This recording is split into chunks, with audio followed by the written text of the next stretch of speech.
नमस्कार, PTC news के digital page पे आप सभी का एक बार फिर से स्वागत है। मैं हूं शिखा महाजन। तो खबर ये है कि नेपाल में बेहद ही तीव्रता से भूकंप के झटके महसूस किए गए हैं। जी हां, इस दौरान तिब्बत के सबसे प्रतिष्ठित शहरों में से एक में 6.8 तीव्रता से भूकंप के झटके महसूस किए गए हैं और यहाँ पे जो है भूकंप के कारण 92 लोगों की मौत भी हो गई है। जी हाँ, खबर तिब्बत से आ रही है जहाँ पे भूकंप के कारण 92 लोगों की मौत हो गई है, कई लोग बेघर हो गए। इसके अलावा जो है यहाँ पे बचाव कार्य भी जारी है।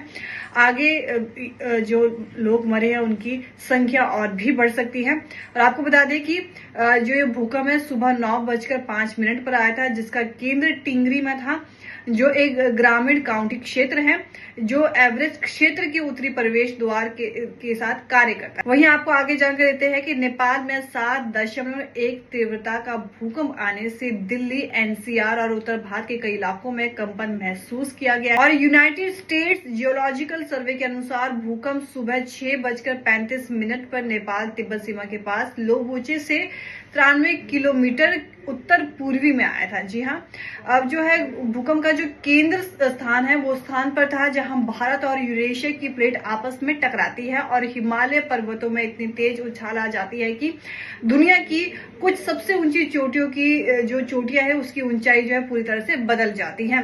और आपको ये भी जानकारी देते हैं कि इससे पहले भी नेपाल में 2015 में भूकंप आया था और ये जो भूकंप है वो 7.8 की तीव्रता से आया था और इस समय करीब 9,000 लोगों की मौत हो गई थी और 22,000 से अधिक लोग जो है यहाँ पे घायल हो गए थे और 5 लाख से अधिक जो लोग हैं वो यहाँ पे बेघर हो गए थे। और आगे आपको जानकारी देते हैं कि ये जो भूकंप के बाद है यहाँ पे जो क्षेत्र है यहाँ पे इमरजेंसी की घोषणा कर दी गई है।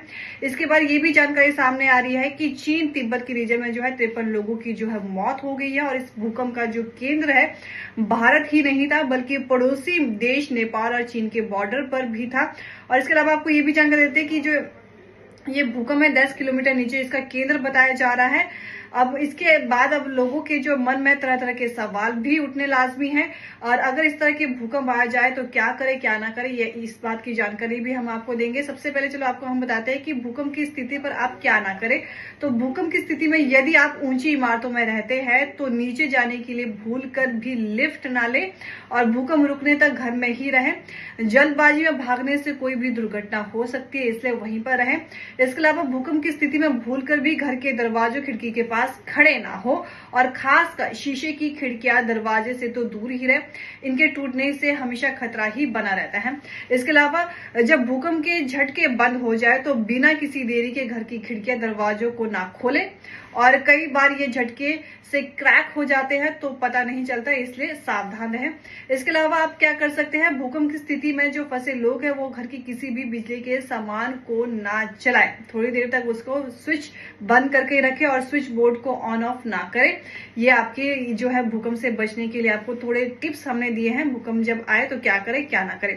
वहीं आपको जो अभी तक की जानकारी हमने दी कि भूकंप से बेहद ही जो तिब्बत में जो है सबसे ज्यादा नुकसान हुआ है।